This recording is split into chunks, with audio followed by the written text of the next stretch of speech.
So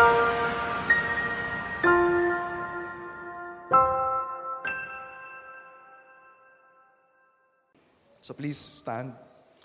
Buksan po ninyo ang inyong mga Biblia. Exodus chapter 19. Buong Exodus chapter 19. Babasahin ko po sa salin ng Magandang Balita Biblia. Ito po ang salita ng Panginoon. Ang mga Israelita ay nakarating sa ilang ng Sinai noong unang araw na 3 buwan, buhat nang umalis sila sa Ehipto. Mula sa Rephidim, nagpatuloy sila sa ilang ng Sinai at nagkampo sa tapat ng bundok. Si Moises naman ay umakyat sa bundok upang makipag-usap sa Diyos. Sinabi sa kanya ni Yahweh, ito ang sabihin mo sa angkan ni Jacob, sa mga Israelita. Nakita ninyo ang ginawa ko sa mga Ehipsyo. Nakita rin ninyo kung paanong dinala ko kayo rito tulad ng isang agilang nagdala sa kanyang mga inakay. Kung susundin ninyo ako at magiging tapat sa ating kasunduan, kayo ang magiging bayang hinirang. Ang buong daigdig ay akin, ngunit kayo aking itatangi. Kayo gagawin ko isang kaharian ng mga pari at isang bansang banal. Iyan ang sabihin mo sa mga Israelita. Kaya tinipan ni Moises ang mga pinuno ng Israel at sinabi ang lahat ng iniutos sa kanya ni Yahweh.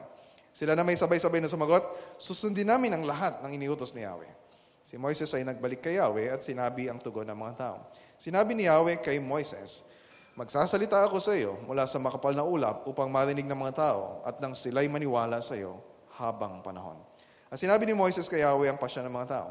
Sinabi ni Yahweh kay Moises, sabihin mo sa mga tao na ihanda nila ang kanilang sarili mula sa araw na ito hanggang bukas. Kailangang labhan nila ang kanilang mga damit at humanda sa makalawa sapagkat akong si Yahweh ay bababa sa bundok ng Sinai para makita ng mga tao.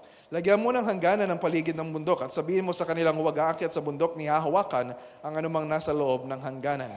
Sino mang gumawa nito ay papatayin sa pamagitan ng bato o sibat, maging tao man o hayop. At sino mang patayin sa ganitong dahilan ay huwag ding hahawakan. Kapag narinig na ninyo ang mahabang tunog ng trumpeta, saka pa lamang kayo makakaakyat sa bundok. Mula sa bundok, bumaba si Moises at pinahanda ang mga tao upang sumamba at nilinis nila ang kanilang mga damit. Sinabi sa kanila ni Moises, sumanda kayo sa 3 araw at huwag muna kayong magsisiping.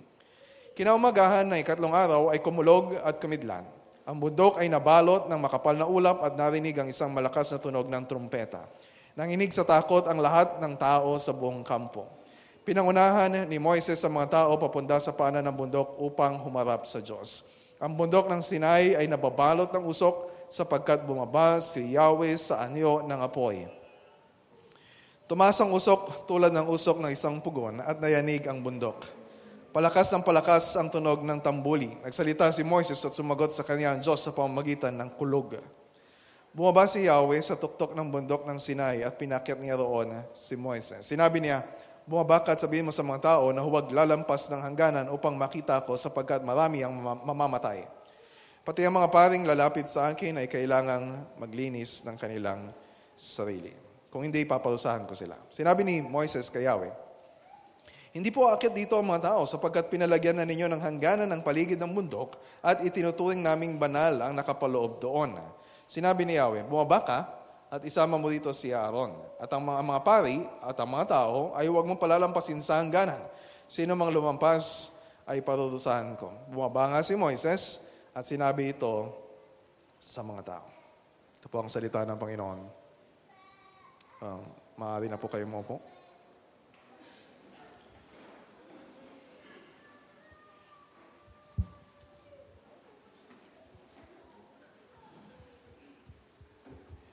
Hindi ko alam kung anong nararamdaman ninyo habang binabasa po natin yung Exodus 19.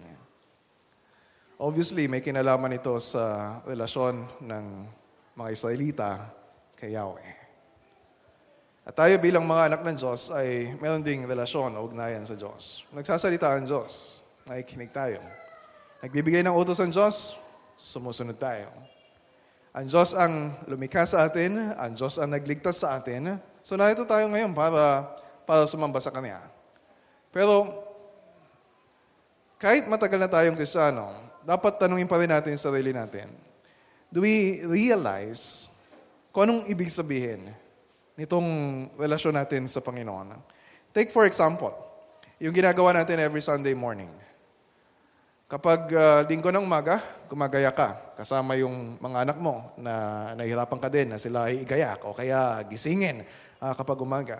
And then you'll come here to worship the Lord. Aawit tayo sa Kanya. Mananalangin tayo sa Kanya.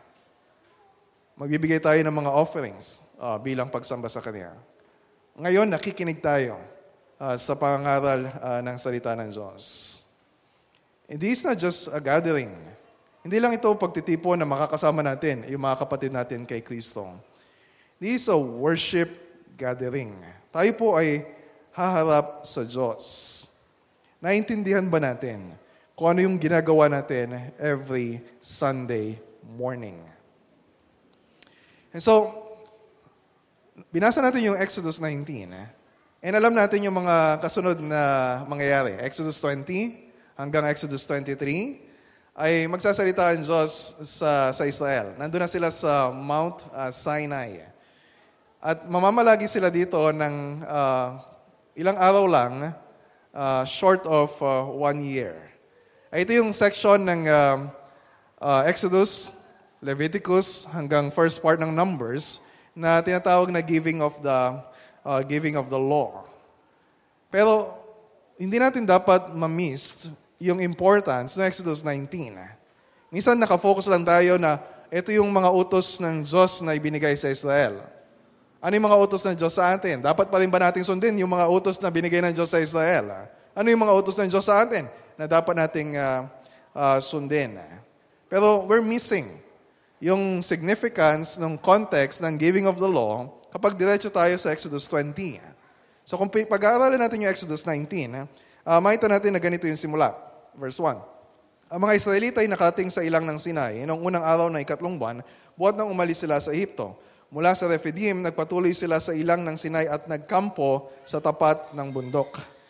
So ito yung unang pagkakataon na yung buong bansang Israel ay haharap sa Diyos as a whole nation before God sa Mount Sinai, na para ba nagsisilbi na ito ay trono ng Diyos. And this is the first time they will encounter God this way. Siyempre, kasama na nila yung pillar of cloud, pillar of fire by night. So, andun yung pagsama sa kanila ng Panginoon. Pero, ibang level yung ipapakita ng Diyos sa Exodus 19.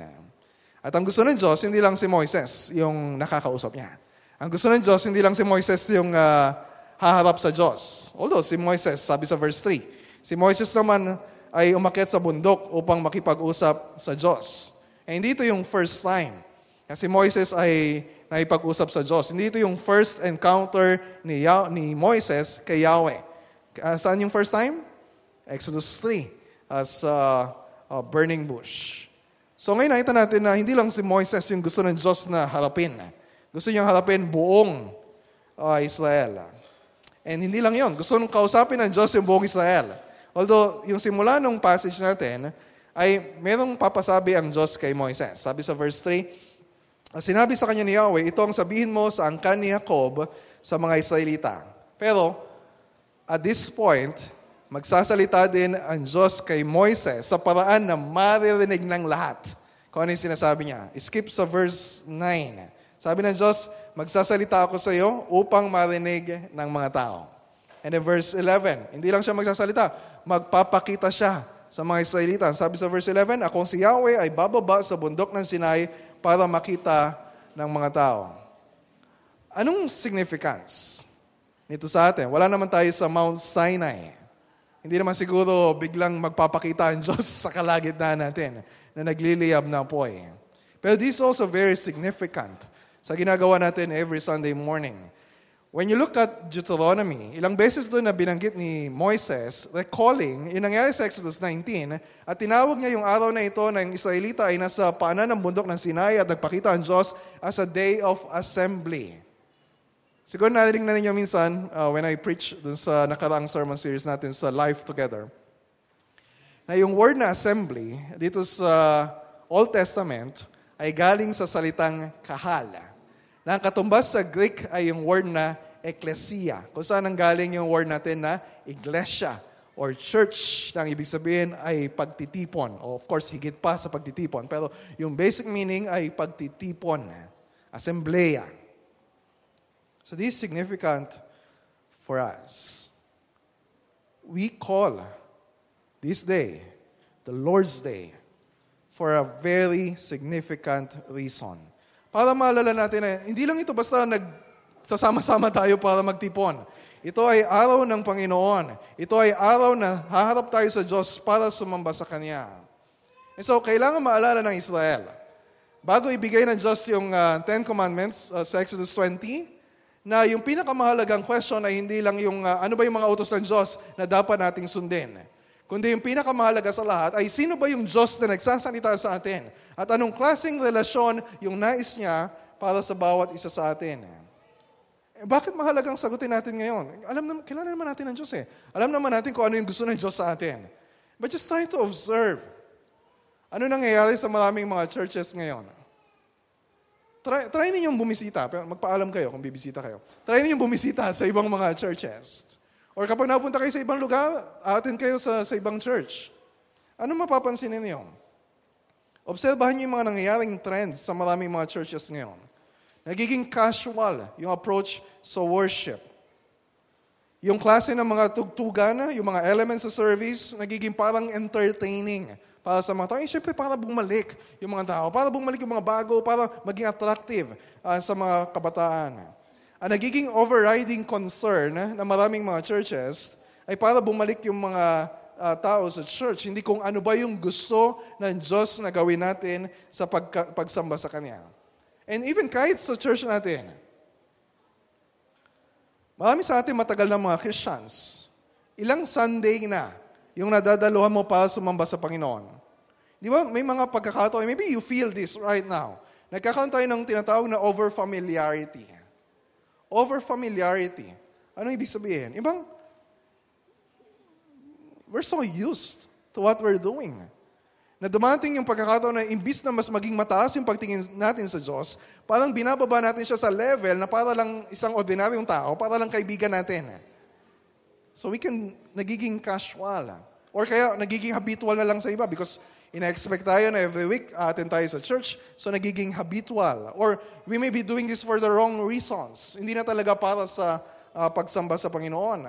And yung iba, na madalas na natin hindi nakakasama, napakadali para sa kanila na basta-basta lang na mag-decide na, hindi ko feel na umattend ng worship service ngayon.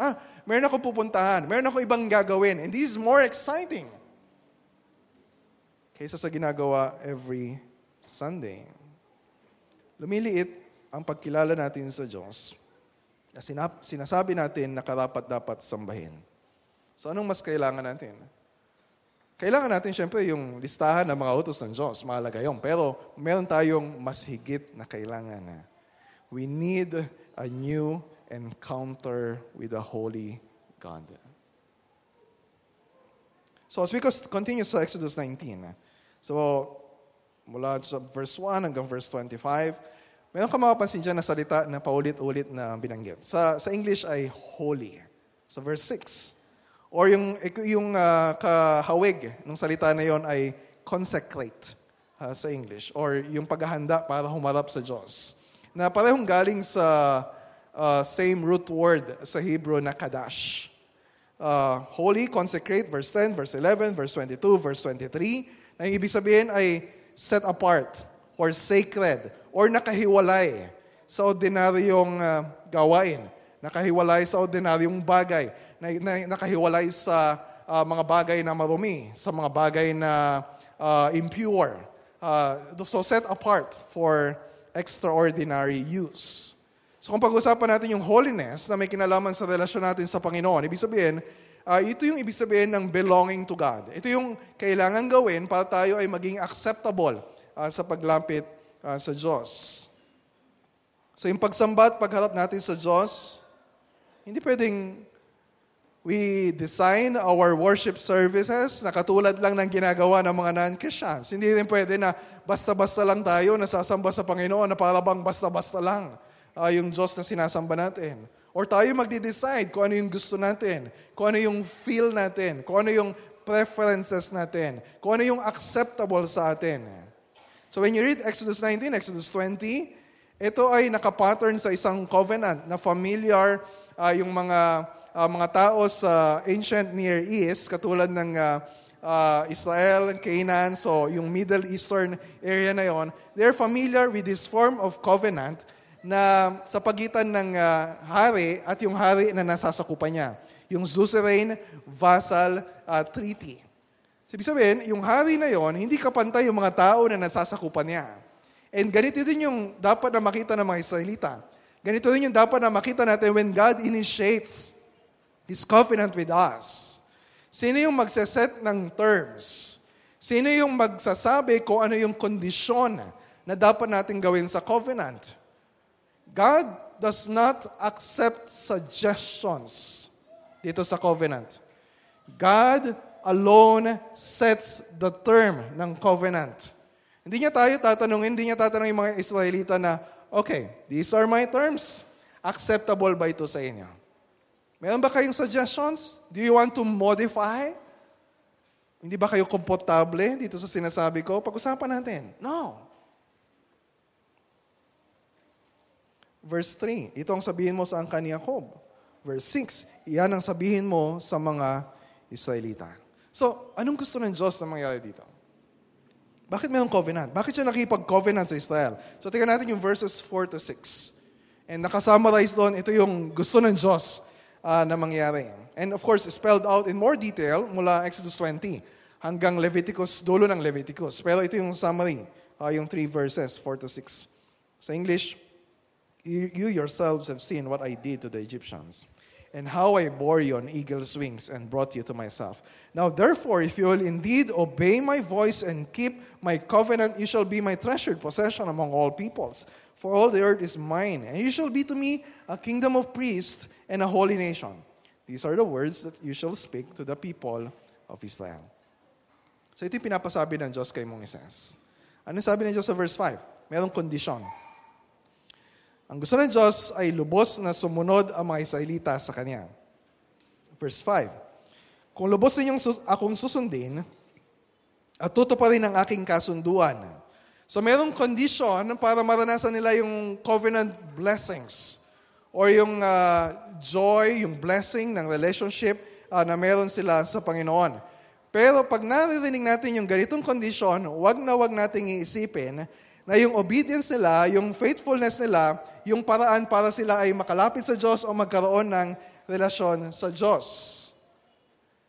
We are prone to turn the law of God into a means for salvation. Di ba alam natin, kailangan natin sundin yung mautos ng Diyos. Pero meron tayong mga paniniwala na, kailangan ko itong gawin para mahalin ako ng Diyos. Para i-bless ako ng Panginoon. Para ibigay niya sa akin yung mga hinihiling ko sa Kanya. Pero, ano ba sinasabi dito sa verse 5? Ito yung kailangan nilang gawin, hindi para sila ay maligtas. Pagdating natin sa Ten Commandments next week, ano yung unang sinabi ng Diyos bago sabihin yung Ten Commandments? Hindi niya sinabi na, ganitong gawin ninyo bago ko kayo iligtas. Ang sabi niya sa verse 2 ng chapter 20, I am the Lord your God who brought you out of the land of Egypt, out of the house of slavery. Iniligtas ko na kayo. Di ba kaya, bago yung verse 5, ganito yung nakasulat sa verse 4 ng Exodus 19. Bago niya sabihin, okay, ganito yung kailangan ninyong gawin. Sinabi mo na niya sa verse 4, nakita niyo mismo kung anong ginawa ko sa mga Ehipsyo at kung paano ko kayo dinala rito sa akin. Katulad ng pagdadala ng agila sa mga inakay niya sa pamamagitan ng kanyang pakpak. So yung Exodus 19, hindi ito yung unang beses na magpapakilala sa kanila ang Diyos. Yung mula pa sa experience nila sa Egypt, nagpapakilala na ang Diyos sa kanila na ang Diyos ang gumagawa ng lahat para sila ay iligtas. Saksi sila sa ginawa ng Diyos na signs and wonders sa Egypt. Nakita nila yung 10 salot na pinadala ng Diyos. Especially yung ika-10 kung paano iniligtas ng Diyos yung mga panganay nila nang pinatay ng Diyos yung mga panganay ng mga Egyptians. And paglabas nila sa Egypt, sa pagtawid nila sa Red Sea, sa pagpapakain sa kanila ng Diyos at pagpapainom sa kanila ng Diyos at pag-iingat sa kanila ng Diyos sa paglalakbay nila. Lahat ito gawa ng Diyos. Kaya ginamit na description dito ng Diyos para siyang malaking agila na dala-dala yung kanyang mga inakay sa kanyang pakpak para dalhin kung saan sila gusto ng Diyos na dalhin. Kasi wala silang magagawa pa, iligtas sila. Helpless. Yung mga inakay ng mga Israelita. They cannot save themselves. They cannot provide for themselves. They cannot protect themselves. They need God every day. That's the point.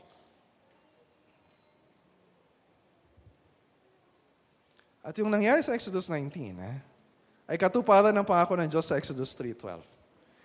Naalala niyo yung encounter ni God kay Moises sa Mount Sinai din nangyari.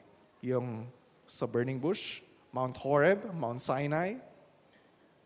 And sabi ng Diyos sa kanya, verse 12, Exodus 3, huwag kang mag-alala, hindi kita pababayaan. At ito ang magiging katibayan na ako nagsugod sa iyo. Sa bundok ding ito, sasambahin ninyo ako kapag nailabas mo na sa Ehipto ang aking bayan. Yung sinabi ng Diyos sa Exodus 3 ay nagkaroon ng katuparan sa Exodus 19. You will worship me on this mountain. Ba't sila dinala ng Diyos dun sa Mount Sinai? Ba't sila dadali ng Diyos dun sa Canaan, sa Promised Land? What's the point?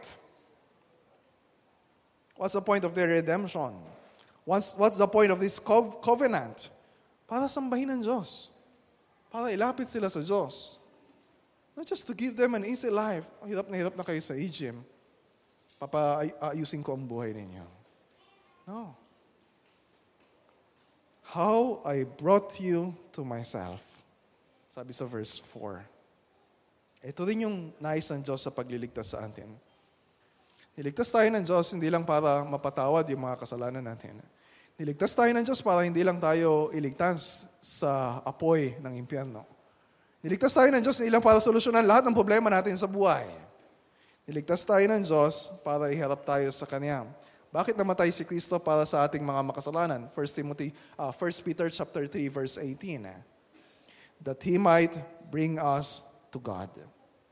Yung goal ng mga Israelita, hindi lang makating sa Mount Sinai, hindi lang makating sa Promised Land, kundi makalapit sa Diyos. God is the great good news of the gospel. So ito yung nais ng Diyos. Kung mayroon kayong bulletin, nagno-notes kayo, that's number 1. Nais ng Diyos na ilapit tayo sa Kanya. Nais ng Diyos na ilapit tayo sa Kanya. At malinaw ito na nakasaad dun sa tatlong resulta na mangyayari or yung consequences or yung covenant blessings kapag sila ay susunod sa mga iniutos ng Panginoon. Merong tatlong binanggit dito sa verse 5 and 6. Yung una, you shall be my treasured possession among all peoples, for all the earth is mine. Israel lang ba ang pag-aari ng Diyos? Hindi. Sabi niya, all the earth is mine. Lahat ng mga tao sa buong mundo, lahat ng lahi sa buong mundo ay pag-aari ng Diyos. Pero sinasabi dito ng Panginoon, mataranasan ninyo kung susunod kayo sa akin na kayo ay yung kayamanan na bukod tangi, may treasured possession. Halimbawa sa bahay, kung pag-aari mo yung bahay, mga appliances doon. Pero mayroong possession, siguro mga alahas na tinatago mo na hindi pwedeng magalaw. Ito hindi pwedeng manakaw. Ito hindi pwedeng masira. So, treasured possession. Ibig sabihin ba, walang pakialam ang Diyos sa ibang lahi? Ibig sabihin ba, pinili ng Diyos na mahalin ng Israel dahil sa kanilang katanging katangian? No. Ito ay malayang pagpili ng Diyos. Pero hindi ibig sabihin, wala siyang pakialam sa iba. Okay, kayo lang mga Israelita ang mamahalin ko. Naalala ninyo yung before this covenant, yung covenant ng Diyos kay Abraham, na siya'y magiging great nation. And sabi sa Genesis 12:3, at sa pamagitan ni Abraham, at sa lahi ni Abraham, yung Israel, all the families of the earth shall be blessed. Yung pangalawa na sinabi ng Diyos na mangyayari sa kanila sa verse 6, kapag magiging faithful sila sa covenant, yung pangalawa at saka yung pangatlo, you shall be to me a kingdom of priests and a holy nation. Treasured possession, kingdom of priests, holy nation. Ano ibig sabihin ng kingdom of priests? Wala pa naman officially yung priesthood during that time. Pero in a way, yung buong bansang Israel ay magiging isang priesthood. A nation of priests. Ibig sabihin, ang gusto ng Diyos, kingdom. Ang Diyos, nakikita ng mga tao na ang Diyos ang naghahari, na mamahala sa bansang Israel. And then priesthood. Ang gusto ng Diyos, kung anong ginagawa ng Diyos sa Israel ay makakating sa ibang bansa para yung ibang bansa din ay mailalapit sa Diyos. And that's the point of the temple na pinagawa ng Diyos sa kanila later on sa time ni Solomon. Paano mangyayari yun? Mangyayari ba yun kung tutulad sila sa ibang mga bansa? No. That's why hindi lang kingdom of priests, but holy nation. Nakabukod sila, ibig sabihin, mamumuhay sila sa paraan na hindi katulad ng ibang mga bansa, hindi para i-etsapuera yung ibang mga bansa, kundi para sa pamagitan ng makita ng mga tao na yung Diyos na banal ang sinasamba ng Israel at yun din yung sasambahin nila, yun din yung kikilalanin nila. Kingdom of priests, holy nation. Ito yung nais ng Diyos, hindi lang para sa Israel, kundi kasama rin tayo na mailapit sa Diyos. So, nasa taas ng bundok si Moises. Pagkasabi ng Diyos, bumaba si Moises. Kinausap niya yung mga elders ng Israel. At malamang yung mga elders ng Israel ay sinabi naman sa mga tao na ito yung pinapasabi ng Diyos. So ano yung response ng mga tao sa sinabi ng Diyos? Na kung kayo susunod, ganito mangyayari sa inyo. Sabi ng mga tao sa verse 8, susundin namin ang lahat ng iniutos ni Yahweh. Maganda ba yung response nila? Maganda ba yung sinabi nila? Yes or no? Yes. Diba lang masabihin nila, hindi kami susunod. Ganun talaga yung dapat na response. Kapag sinabi ng Diyos na sumunod tayo, maging faithful sa Kanya. Pero yung question, ginawa ba nila yung dapat nilang gawin? Magagawa ba nila yung dapat nilang gawin? Basahin natin buong Old Testament. And hindi lang, kahit hindi na buong Old Testament, kahit Exodus pa lang. Dito pa lang sa mga susunod na bahagi ng story. Yung history ay witnessed ng paulit-ulit na pagsuway ng mga Israelita sa Diyos. Yung kanilang matinding pagrebelde, unfaithfulness sa covenant. Kaya kailangan ng new covenant. At yun yung dahilan bakit naparito ang Panginoong Yesus. Na ginawa ni Kristo ang hindi nila magagawa at hindi natin magagawa. Dahil kay Kristo, tayo ay nakalapit din sa Diyos. Dahil ba we are more faithful than Israel? Dahil ba we are more obedient than Israel? No. Dahil tinupad ni Kristo ang lahat ng terms of the covenant. 1 Peter chapter 2 verse 9. But you, yung church natin, if you are in Christ, you are a chosen nation, a chosen race, a royal priesthood, a holy nation, a people for His own possession. Nangyari yun dahil kay Kristo. Tayo ba yung unang lumapit sa Diyos? No, ang Diyos mismo ang bumaba para tayo ay makalapit sa Kanya. So ito yung makita natin sa mga sumunod na nangyari. Mula verse 9 hanggang verse 15. Sinabi ng Diyos kay Moises, verse 9, sabi niya, magsasalita ako sa iyo mula sa makapal na ulap upang marinig ng mga tao at nang sila'y maniwala sa iyo habang panahon. So, nag-uusap ang Diyos at si Moises.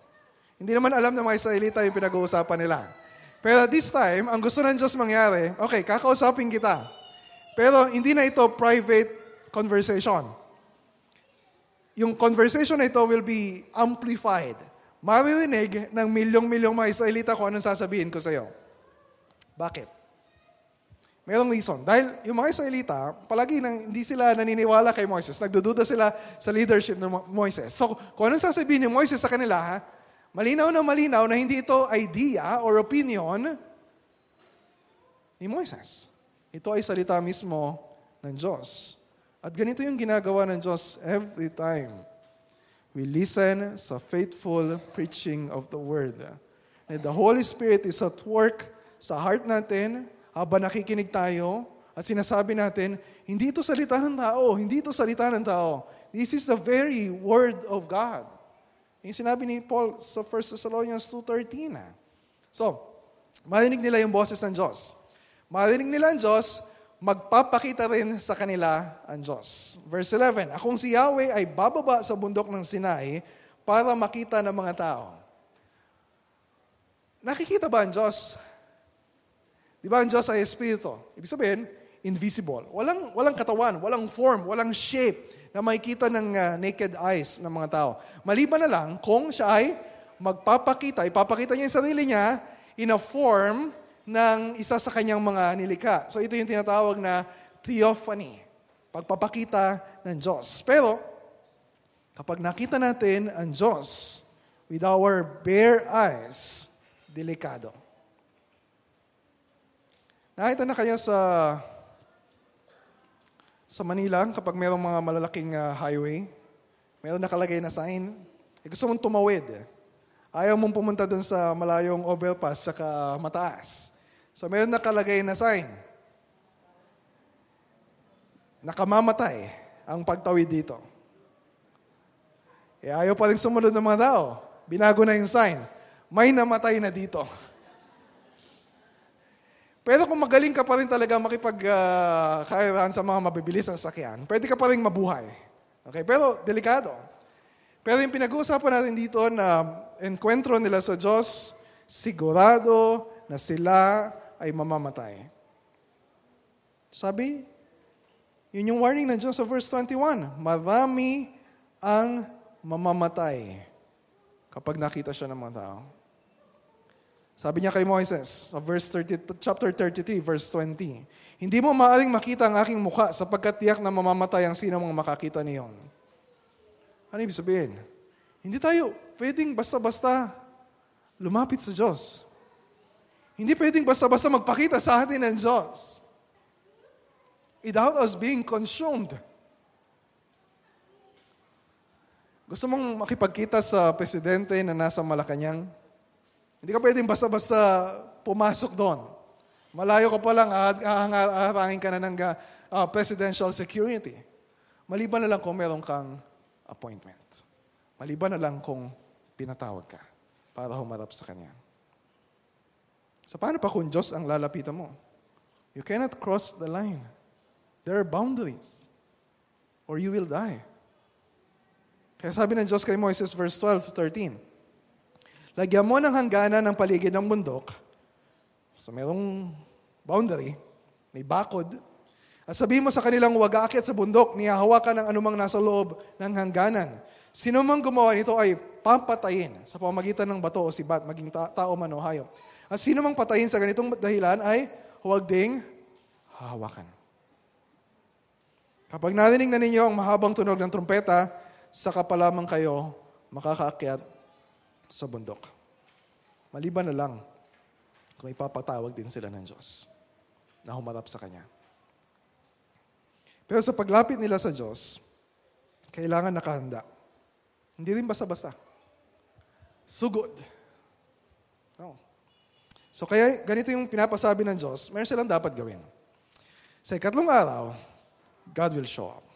Bababa ang Diyos sa bundok. Pero meron silang kailangan gawin sa loob ng 2 araw. 2 days of preparation. Hindi 10 minutes of preparation, hindi 1 hour of preparation, 2 days of preparation. Naalala ninyo nung sa burning bush na encounter ni Moses? Na sinabi ng Diyos sa kanya na bago siya lumapit, tanggalin mo ang sandalyas mo, for you are standing on holy ground. Sa Israel, meron din silang kailangan gawin bago sila lumapit sa Diyos. Verse 10-11. So nilaktawan ko yun. Yung nauna. Tingnan niyo yung verse 10, verse 11. Sabihin mo sa mga tao na ihanda nila yung kanilang sarili. Sa English, consecrate themselves. Mula sa araw na ito hanggang bukas, so 2 days. Anong gagawin nila? Kailangan nilang labhan yung kanilang mga damit at humanda sa makalawa sapagkat akong si Yahweh ay bababa sa bundok ng Sinai para makita ng mga tao. Ano daw kailangan nilang gawin? Lalabhan yung kanilang damit. Bakit kailangan labhan yung kanilang mga damit?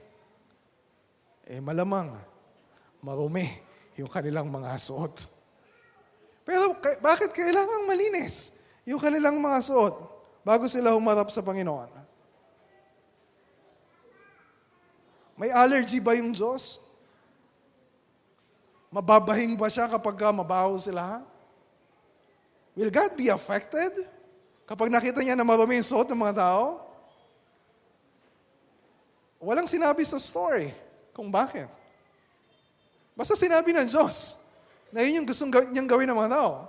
Probably, an indication na para ipakita na hindi lang physical na kalinisan yung gusto ng Diyos, na yung physical na kalinisan na yon ay maging expression or reflection ng spiritual cleanness na kailangan ng tao para lumapit sa Diyos. Ang Diyos ay banal.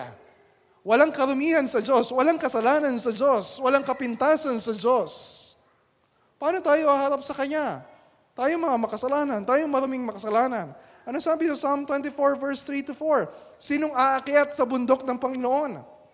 Sinong tatayo sa Kanyang dakong banal? Siyang may malilinis na kamay at may pusong dalisay. So ano man yung dahilan ng Diyos, bakit kailangan nilang laban yung kanilang damit? Ang pinakapunto dito ay matutunan nila na gawin kung anong sinasabi ng Diyos na gawin nila bilang paghahanda sa paglapit sa Diyos. Ginawa ba nila? Hindi naman sila nag-complain. Walang laundry shop dito. Walang mga tubig.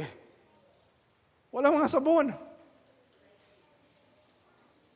Napakaalikabok sa disyerto. Verse 14-15. Ginawa nila. Mula sa bundok, bumaba si Moises. Sinabi niya, pinahanda niya ang mga tao upang sumamba, consecrated the people, at nilinis nila yung kanilang mga damit. Sinabi sa kanila ni Moises, humanda kayo sa 3 araw, at huwag muna kayong magsisiping. Okay, parental guidance. May mga bata dito. Hindi niyo ba ninyo napansin kung ano sinabi dito ni Moises? Sabi niya, yung mga mag-asawa, huwag muna kayong maglalabing-labing. Okay? Why? Wala naman sinabi ang Diyos sa kanya. Hindi naman kasama yun sa process ng consecration. O baka mayroong sinabi, pero hindi na lang nakasulat dito. Pero probably, para turuan din sila, o para turuan tayo, bahagi ng paghahanda sa paglapit sa Diyos ay hindi lang yung paghingi natin ng tawad sa mga kasalanan natin, kundi yung pag-iwas din natin sa mga bagay na legitimate pleasures naman. Legitimate pleasures naman. Yung physical contact na mag-asawa. Legitimate pleasure naman nung namamahinga ka, kumakain, o nagkakape, o nanonood ng movies for recreation. Pero kasama sa paghahanda natin ay yung pagtalikod, pag-iwas sa mga bagay na okay din namang gawin. Pero hindi natin gagawin para ano? To give our focused attention sa kahalagahan ng pagsamba sa Diyos. Di ba sinabi din ni Paul sa 1 Corinthians 7 na yung mga mag-asawa, okay, it's good na you have sexual intercourse. Pero iwasan ninyo kung gusto ninyong ilaan ang sarili ninyo sa panalangin.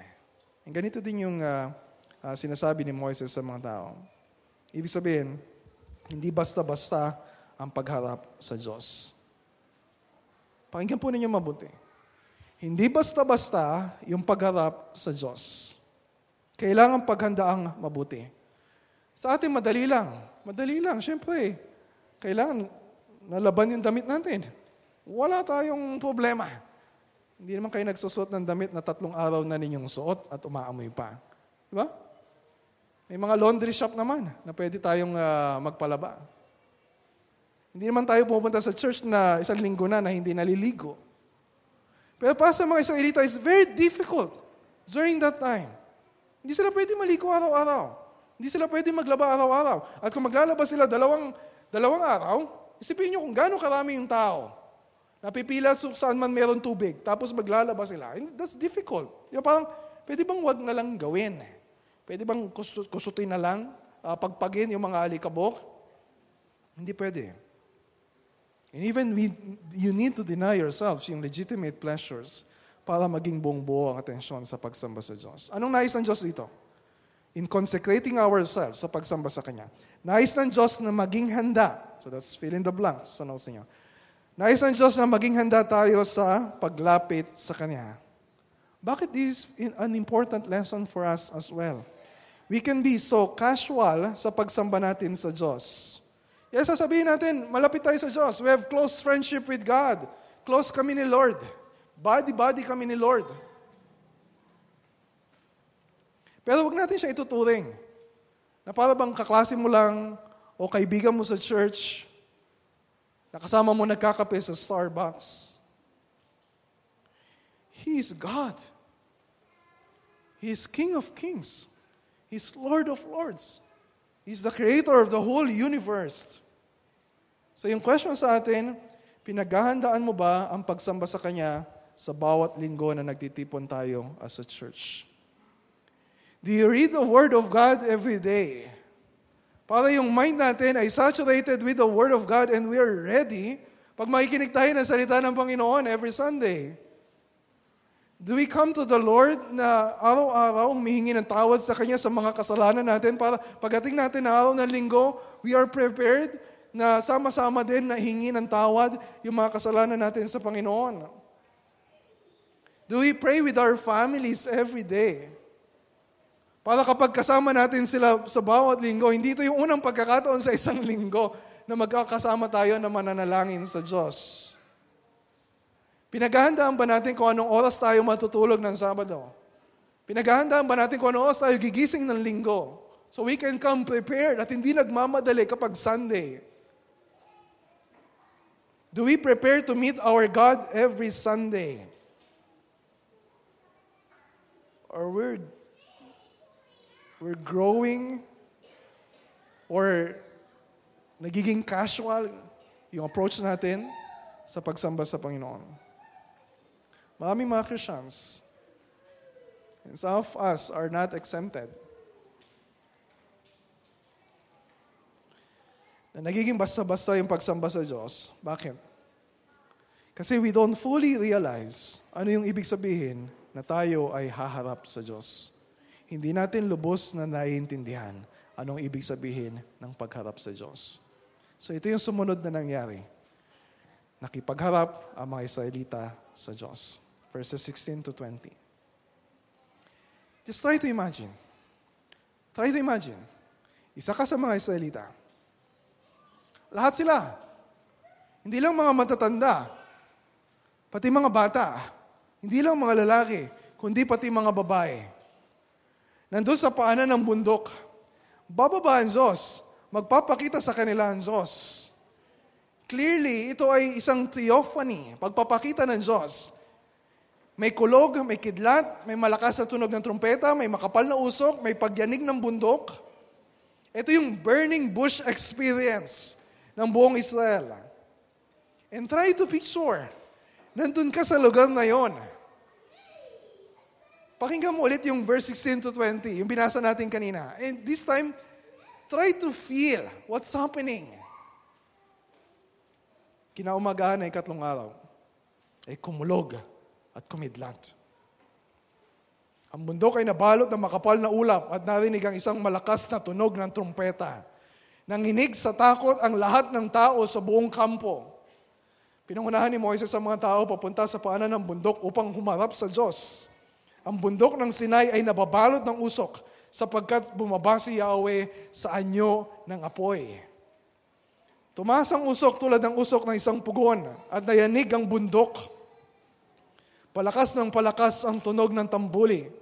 Nagsalita si Moises at sumagot sa kanya ang Diyos sa pamamagitan ng kulog. Bumaba si Yahweh sa tuktok ng bundok ng Sinai at pinakit niya roon si Moises. Nandun pa sa tuktok ang Diyos. Hindi pa malapit sa kanila. Nung nakita ni Moises yung burning bush sa Exodus 3, anong ginawa niya? Na-curious ba siya na, bakit nag-aaboy? Hindi nasusunog. Matingnan ko nga. No, ano yung reaction niya? Nagtago siya kasi natakot siyang tumingin sa Diyos. Nung nagpakita ang Diyos sa Mount Sinai, hindi pa lumalapit sa kanila, nanginginig ang lahat ng tao. mga lalaki, mga babae, mga matatanda, pati mga bata. Lahat. Pati yung bundok, nanginginig. Yung kalangitan ay dumadagundong. This is God. This is God showing up.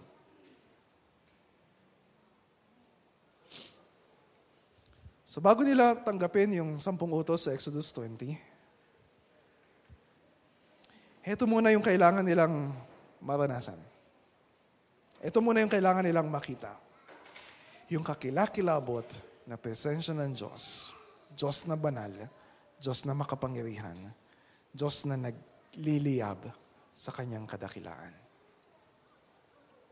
Nakapangingilabot ang pagharap sa Diyos. Nakakakilabot ang pagharap sa Diyos.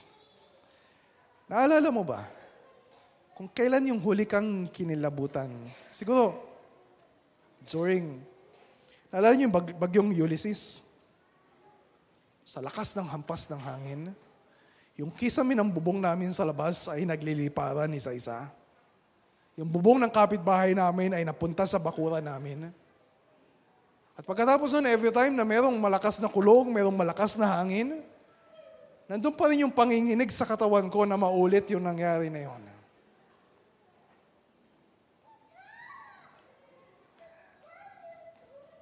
Nakapangingilabot ang pagharap sa Diyos. We have a lot of concerns sa ginagawa natin every Sunday morning. Kung nandun kayo sa planning ng mga leaders ng Monday, pinag-usapan namin. Yung ilan sa mga ginagawa natin every Sunday. Ano yung mga kailangan nating ayusin? Ano yung kailangan nating baguhin? Ano yung kailangan nating pagpatuloy? Gagamit ba tayo ng worship bulletin? O gagamit tayo ng LCD projector? Kapag mag-offering ba tayo, yung mga ushers, mangongolekta? O pwedeng palapitin yung mga tao dito sa harap? Yung mga bata na gusto nating kasama sa worship service, anong gagawin natin? Kapag nadidistract yung iba. We have a lot of concerns. And mga issues na dapat naman natin pag-usapan. Pero while reading Exodus 19, pinaalala sa akin ng Panginoon, hindi yun yung mga pinakamahalagang mga tanong. We need to ask ourselves every Sunday, meron pa bang holy trembling sa pagsamba natin sa Diyos? Meron pa bang panginginig sa tuwing nakikinig tayo sa salita ng Diyos? Katulad na sinasabi sa Isaiah 66, verse 2 and 5. He who trembles at my word. We're so bored. Naghihintay na lang tayo na, let's just get this over with para makauwi tayo. At masabi natin na we just fulfilled our duty na dumalo every Sunday. Tinuturuan ba natin yung mga anak natin na narito tayong lahat para sambahin ng Diyos? Do we remind them before coming to church? This is not a playground. This is not a picnic ground. Do we remind ourselves na hindi tayo sa Starbucks pupunta para makipagkape sa isang kaibigan natin? And we can be so casual sa pakikipag-usap natin sa Diyos. Do we remind ourselves na hindi ito sinihan, na mayroong mga magpe-perform sa harap para tayo ay umuwi na entertained? Do we remind ourselves, whenever we gather to worship, that we are standing on holy ground? At ang Diyos, ang sinasamba natin, hindi tao. Do we still feel the weight of God's presence in our gathering? Yan yung pinakamahalagang tanong.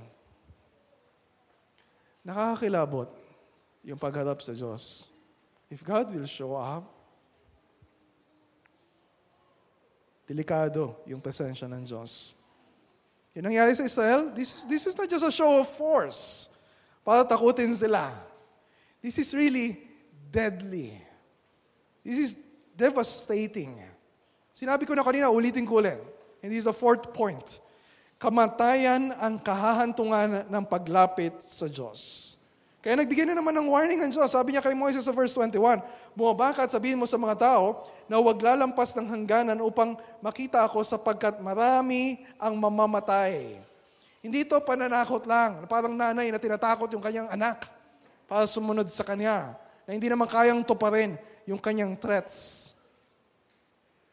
Ito ay real warning. Meron na bang namatay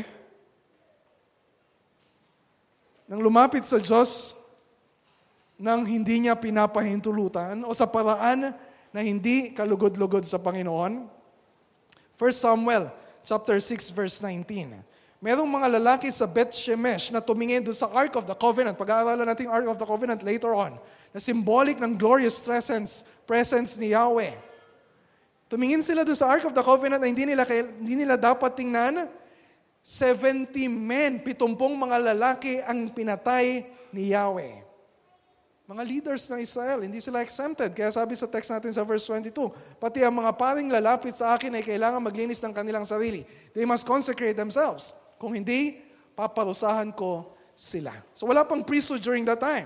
Maybe a warning sa later generation, or baka yung mga panganay na nagsisilbi na parang mga priest during this time. Pero sino man yon, yung point ay malinaw. Ang titingin at lalampit sa Diyos ay mamamatay. Akala ko ba gusto ng Diyos magpakita sa mga tao? Akala ko ba gusto ng Diyos na palapitin yung mga tao sa Kanya? Gusto ba ng Diyos na patayin yung mga tao? Ang sabi ni Moises sa verse 23, parang pinaalala niya kay Yahweh, ito yung sabi ninyo, verse 23, hindi po aakyat dito yung mga tao sapagkat pinalagyan na ninyo ng hangganan ng paligid ng bundok at itinuturing naming banal or consecrated ang nakapaloob doon. So mayroon ng boundaries. Di ba kung saan ang sinabi ng Diyos, ang pagsamba sa Diyos, may boundaries yung pagsamba sa Diyos. And they are good boundaries. Kasi when we cross yung boundaries na yon, we will die. Alam niyo nangyari kay Nadab and Abihu na nag-offer ng unauthorized fire sa Leviticus 10? Tinupok sila ng apoy ng Diyos. Kamatayan ang kahantungan ng pagsamba sa Diyos sa paraang hindi naayon sa kanyang salita. That's why we're observing yung regulative principle sa corporate worship natin. Na lahat ng gagawin natin, tiyakin natin na regulated ng Scripture. Ano yung sinasabi ng Diyos? Ganyan ba yung sinasabi ng Diyos na gagawin natin? Direkta man sinasabi ng Diyos or implied sa mga principles ng Word of God? Bakit? Kasi we take worship seriously. Hindi tayo pwedeng sumamba sa Diyos sa paraan na ayon sa kagustuhan natin. Sasamba tayo sa Diyos sa paraan na ayon sa kung ano ang gusto niya. Kung lalagpas ka sa boundary na itinakda ng Diyos, you will die. Buhay pa tayo hanggang ngayon. We're still alive. Right? We're still alive. But we deserve to die. Awa lang ng Diyos. Kaya tayo ay nananatiling buhay. Sabi ni iba, Pastor, nakakatakot naman palang sumamba sa Diyos. Yes. That's true. Exodus 20. Binigay yung 10 Commandments. Ano sinabi dun sa dulo? Nanginig sa takot, verse 18. Nanginig sa takot ang mga Israelita nang marinig nila ang dagundong ng kulog at tunog ng trumpeta at makita ang kidlat at ang usok sa bundok na natili silang nakatayo sa malayo. Nang lumapit sa kanila si Moises, sabi nila, ikaw na lang magsalita sa amin. Makikinig kami. Pero huwag mong hayaan ang Diyos magsalita sa amin. Baka kami mamatay. They're really trembling in fear. They're trembling. Nanginginig sila. Kasi buhay nila yung nakasalalay dito. Tama lang ba na natatakot sila sa paglapit sa Diyos? O dapat hindi sila matakot? And this is the last question na sasagutin natin ngayon. Dapat ba silang matakot sa Diyos o hindi? Sa pagsamba natin sa Diyos every Sunday, dapat ba tayong matakot sa Diyos o hindi? Anong sagot? Yes or no? Yes? Bakit? And sabi ni Moises sa verse 20, chapter 20. Natakot yung mga tao. Sabi ni Moises, huwag kayong matakot. Dahil sinusubok lang kayo ng Diyos, nais lang niyang magkaroon kayo ng takot sa Kanya. Sapagkat ayaw niya kayong magkasala. Huwag kayong matakot para magkaroon kayo ng takot sa Kanya. Ano ba talaga? Dapat ba tayo matakot sa Diyos? O hindi tayo dapat matakot sa Diyos? Medyo nalilito na ako.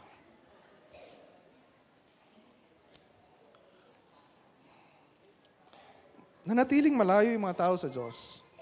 Si Moises lang yung lumapit sa Diyos. Ito yung nais ng Diyos. Gusto ng Diyos na magkaroon tayo ng takot sa Kanya. And it is just right.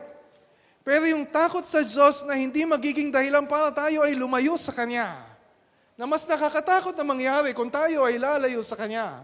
Kundi yung pagkatakot sa Kanya na magtutulak sa atin para mas lalo pa tayong lumapit sa Kanya. Dahil sa paglapit sa Kanya, wala tayong ikakatakot.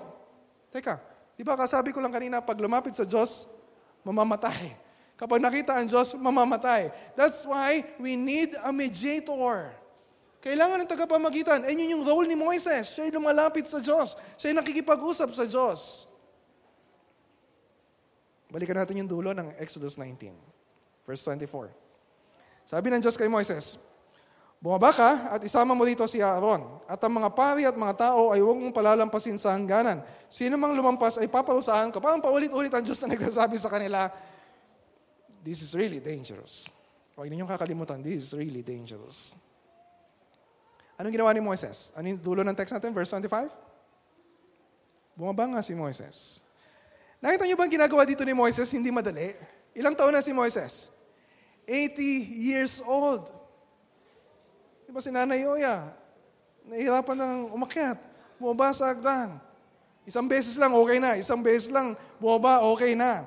Pero si Moises, anong kailangan niyang gawin? Meron siyang trabaho for an 80-year-old. Aakyat siya sa bundok. Tingnan niyo ulit verse 3.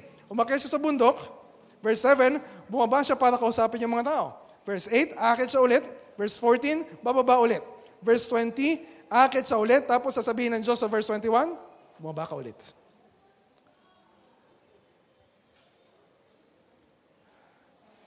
Higit kay Moises, meron tayong tagapamagitan, ang Panginoong Jesucristo.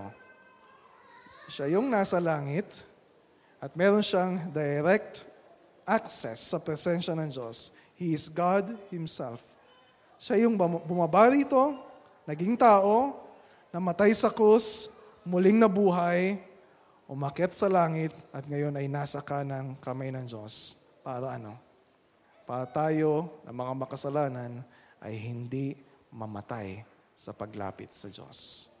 We can come to God without fear because of Christ. Because of Christ. So yung tanong ko ulitin ko dapat ba tayong matakot sa paglapit natin sa Diyos, sa pagsamba sa Kanya? No. Yes.